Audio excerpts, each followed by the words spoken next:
ಸಖತ್ತಾಗಿ ಕುಣಿದಿದ್ದೀರಾ, ಸಖತ್ತಾಗಿ ಆಕ್ಟಿಂಗ್ ಮಾಡಿದೀರಾ. ಏಪ್ರಿಲ್ 30 ನಾವು ಕೂಡ ಕಾಯ್ತಾ ಇದ್ದೀವಿ. KD ಜರ್ನಿ ಬಗ್ಗೆ ದಯವಿಟ್ಟು ಮಾತನಾಡಬೇಕು ಸರ್.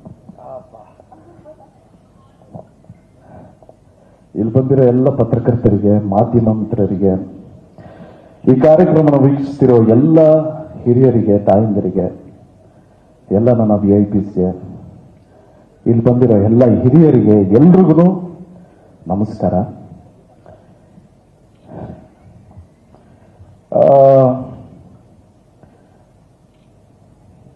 ಇಷ್ಟು ವರ್ಷ ಸಿನಿ ರಸಿಕರೇ ಆಗಲಿ ಅಥವಾ ಕನ್ನಡ ಕಲಾಭಿಮಾನಿಗಳೇ ಆಗಲಿ, ಕನ್ನಡದಿಂದ ಅದನ್ನು ಒಳ್ಳೆ ಚಿತ್ರ ಬಿಡುಗಡೆ ಆದರೆ ಕೈ ಹಿಡಿದು ಆಶೀರ್ವಾದ ಮಾಡಿರೋದಕ್ಕೇನೆ ಇವತ್ತು ಕನ್ನಡ ಚಿತ್ರರಂಗಕ್ಕೆ 93 ವರ್ಷ ಆಗಿರೋದು.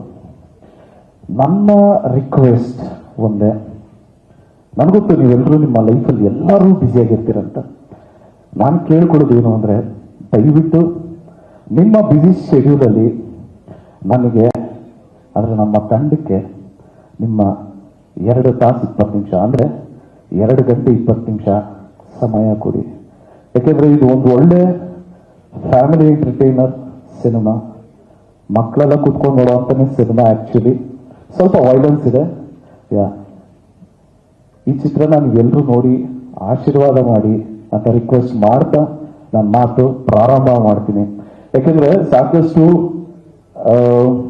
ಅಡೆತಡೆಗಳು, ವಿಘ್ನಗಳು ಎಲ್ಲ ದಾಟ್ಕೊಂಡು ಈಗ ಫೈನಲಿ ಏಪ್ರಿಲ್ 30ಕ್ಕೆ ನಿಮ್ಗಳನ್ನ ನಂಬ್ಕೊಂಡೆ ನಿಮ್ಮ ಮುಂದೆ ಬರ್ತಾ ಇದ್ದೀವಿ. ದಯವಿಟ್ಟು ಈ ಚಿತ್ರನ ನೋಡಿ ಆಶೀರ್ವಾದ ಮಾಡಿ. ನಾನು ಪ್ರತಿ ಪ್ರೆಸ್ ಮೀಟಲ್ಲೂ ಹೇಳ್ತಾ ಇರ್ತೀನಿ, ಈ ಚಿತ್ರದ ಹೀರೋ ನಾನಲ್ಲ ಸ್ವಾಮಿ, ನಮ್ಮ ಡೈರೆಕ್ಟರ್ ಅಂತ.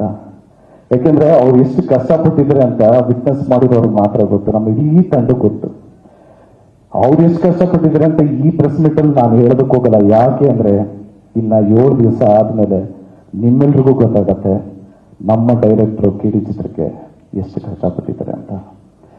ಅಂಡ್ ಅವ್ರನ್ನ ನಂಬಿ, ಅವ್ರ ವಿಷನ್ ನಂಬಿ ಪ್ರೊಡ್ಯೂಸ್ ಮಾಡಿದ್ದು ನಮ್ಮ ವೆಂಕಟ್ ಸರ್. ವೆಂಕಟ್ ಸರ್ ಬಗ್ಗೆ ಸ್ಟ್ರೈಟ್ ಆಗಿ ಒಂದು ಮ್ಯಾಟ್ರ್ ಡೈರೆಕ್ಟ್ ಆಗಿ ಹೇಳ್ಬಿಡ್ತೀನಿ. ವೆಂಕಟ್ ಸರ್ ಧ್ರುವ ಸರ್ಜಾ ಹೀರೋ ಅಥವಾ ಪ್ರೇಮ್ ಸೂಪರ್ ಡೈರೆಕ್ಟರ್ ಅಂತ ಈ ಚಿತ್ರ ಮಾಡಿಲ್ಲ.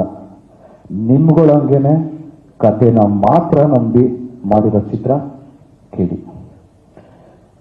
ನಮ್ಮ ಚಿತ್ರತಂಡದ ಎಲ್ಲರೂ ಹೀರೋಗಳೇನೆ. ಆಕ್ಚುಲಿ ನಮ್ಮ music director Arjun Janya sir ನಮ್ದು ಫಸ್ಟ್ ಮೂವಿ ಇದು KD. ಆಕ್ಚುಲಿ ಮುಂಚೆ ಮಾಡಬೇಕಾಗಿತ್ತು, ಮಿಸ್ ಆಗಿತ್ತು, ತಿರ್ಗಾ ಇವಾಗ KD.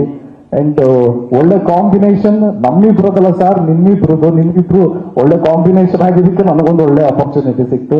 ಯಾಕಂದ್ರೆ ಮ್ಯೂಸಿಕ್ ಅಲ್ಲಿ ಎಲ್ಲ ಸಾಂಗ್ಸ್ ಎಲ್ಲ ಎಲ್ರಿಗೂ ಇಷ್ಟ ಆಗಿರೋದಕ್ಕೆ ಕಾರಣ ನೀವು ಕಂಬೈನ್ ಸ್ಟ್ರೀಮ್ ಚೆನ್ನೈಯಲ್ಲಿ ಮಾಡಿರೋದಕ್ಕೆ. Thank you.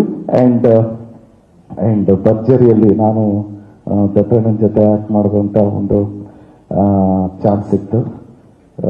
Is a legend, is a institute, is a character. So ಅಣ್ಣ ಇರೋದು ನಮ್ಗೆಲ್ರಿಗೂ ಖುಷಿ. ಅಂಡ್ ಅಣ್ಣನೇ ಲಾಂಚ್ ಮಾಡಿದ್ದು it is such a positive thing, happy for KD ಅಂತ ಹೇಳೋದಕ್ಕೆ ಇಷ್ಟಪಡ್ತೀನಿ. ಅಂಡ್ ನಮ್ಮ ಮನೇಲಿ ಪ್ರೇಮಣ, ನಮ್ಮ ಮನೇಲಿ ಒಂದು ಫಿಲಮ್ ಅದು ಆಲ್ಮೋಸ್ಟ್ ಎಷ್ಟು ಮಿಲಿಯನ್ ವ್ಯೂಸ್ ಆಗೋಗಿದೆ, ಒಂದು 30-40 ಮಿಲಿಯನ್ ವ್ಯೂ ಆಗಿದೆ ಅಣ್ಣ. ಆದ್ರೆ ಆ ಫಿಲಮ್ನ ನಮ್ಮ ಮನೆಯಿಂದನೇ 1 ಮಿಲಿಯನ್ ವ್ಯೂ ಆಗಿದೆ ಅಣ್ಣ. ಅದೇ ಅಮೆರಿಕ ಅಣ್ಣ. ನಾನು ಹೆಂಡತಿ ಆ ಮೂವಿ ಫ್ಯಾನ್ ಅಣ್ಣ. ನಾವು ಎದ್ದು ನೋಡಿದ್ರೆ ಅದೇ ಫಿಲಮ್ ಅದೇ ಓಡ್ತಾ ಇರತ್ತೆ. ಸೊ ಸರ್, ನಮ್ಮ ಇಡೀ ಎಂಟೈರ್ ಫ್ಯಾಮಿಲಿ ನಿಮ್ಮ ಫ್ಯಾನು. ನಾನು ನಿಮ್ ಜೊತೆ ಮಾಡ್ತಾ ಇದ್ದೀನಿ ಅಂದಿದ ತಕ್ಷಣ ನೀನ್ ಹೆಂಗ್ ಮಾಡಿದೆ ಅನ್ನೋದಕ್ಕಿಂತ ನಿನ್ನ ಆಕ್ಟಿಂಗ್ ನೋಡಿ ಅವ್ರು ಏನ್ ಹೇಳಿದ್ರು ಅದನ್ನ ಹೇಳು ಅನ್ನೋದೇ ಜಾಸ್ತಿ ಮನೇಲಿ. ಸೊ ಇಲ್ಲ ಸರ್ಗೆ ಇಷ್ಟ ಆಯ್ತು, ಸರ್ ಚೆನ್ನಾಗ್ ಮಾಡಿದ್ಯಾ ಅಂತ ಹೇಳಿದ್ರು ಅಂದ್ರೆ ಸುಳ್ಳು ಹೇಳ್ಬೇಡ ಅಂತಾರೆ. ಸೊ ಈ ಮಟ್ಟಕ್ಕೆ ನೀವು ಏನಾದ್ರೂ ಚೆನ್ನಾಗ್ ಮಾಡಿದ್ದೀರಾ ಅಂದ್ರೆ ಇಟ್ ಈಸ್ ಒಂದು ಸರ್ಟಿಫಿಕೇಟ್ ಕೊಟ್ಟಂಗೆ sir. So thank you so much. ನೀವು ಇಷ್ಟು ಮಾರಲಿ ಸಪೋರ್ಟಿವ್ ಆಗಿದ್ದಕ್ಕೆ thank you so much sir. Thank you so much. And ಮಗನ ಅದು ಮಧ್ಯರಾತ್ರಿಯಲ್ಲೆಲ್ಲ ಫೋನೇ ಮಾಡಲ್ಲ ಡೈರೆಕ್ಟರ್, 9 ಗಂಟೆ ಮೇಲೆಲ್ಲ ಸ್ವಿಚ್ ಆಫ್. ಒಂದು ಪ್ರಾಬ್ಲಮ್ ಏನಾಗುತ್ತೆ ಅಂದ್ರೆ ಮರ್ತೋಗ್ತೀವಿ ಡೈಲಾಗು. ಕರೆಕ್ಟ್, ನಾವು ಡೈಲಾಗ್ ಮರ್ತೋಗ್ತೀವಿ. ನಾವು ಸಟಲ್ಡ್ ಆಗಿ ಮಾಡ್ತಾ ಇದ್ರೆ ಸ್ವಲ್ಪ ನೆನ್ಪಿಟ್ಕೊಂಡು ಓಕೆ ಒಂದ್ ಸ್ವಲ್ಪ ಟೈಮ್ ಸಿಗುತ್ತೆ. ಇದು ಓಪನ್ ವಾಯ್ಸ್ ಅದು ಸಿಕ್ಕಾಪಟ್ಟೆ ಕಷ್ಟಪಟ್ಟಿದ್ದಾರೆ. ಸೊ 100% ಅವ್ರ ಎಫರ್ಟ್ ಕಾಣಿಸುತ್ತೆ. ಅವ್ರದೇ ಅಂತಲ್ಲ, ನಮ್ಮ ಅಕ್ಕನ ಕ್ಯಾರೆಕ್ಟರ್ನು ಮಾಡಿದ್ರೆ, ತಂಗಿ ಕ್ಯಾರೆಕ್ಟರ್ ಮಾಡಿದ್ರೆ, ಎಲ್ಲರೂ ಬಂದಿದ್ರೆ. ಇದು ಫ್ಯಾಮಿಲಿ ಕೂತ್ಕೊಂಡು ನೋಡೋ ಚಿತ್ರ ಅಂತ ಹೇಳೋದಕ್ಕೆ ಇಷ್ಟಪಡ್ತೀನಿ. ಎಲ್ಲಾ ಟೆಕ್ನಿಷಿಯನ್ಸ್ ಬಗ್ಗೆನೂ ರಿಲೀಸ್ ಆದ್ಮೇಲೆ ಖಂಡಿತ ಮಾತಾಡ್ತೀನಿ, ಯಾಕಂದ್ರೆ ತುಂಬಾನೇ ಟೈಮ್ ಆಗತ್ತೆ. ಸೊ ಎಲ್ರೂ ಚಿತ್ರ ನೋಡಿ 30ನೇ ತಾರೀಕು ಆಶೀರ್ವಾದ ಮಾಡಿ ಅಂತ ರಿಕ್ವೆಸ್ಟ್ ಮಾಡ್ತಾ ನನ್ನ ಮಾತು ಮುಗಿಸ್ತಾ ಇದ್ದೀನಿ. Thank you so much. ಜಯ ಆಂಜನೇಯ.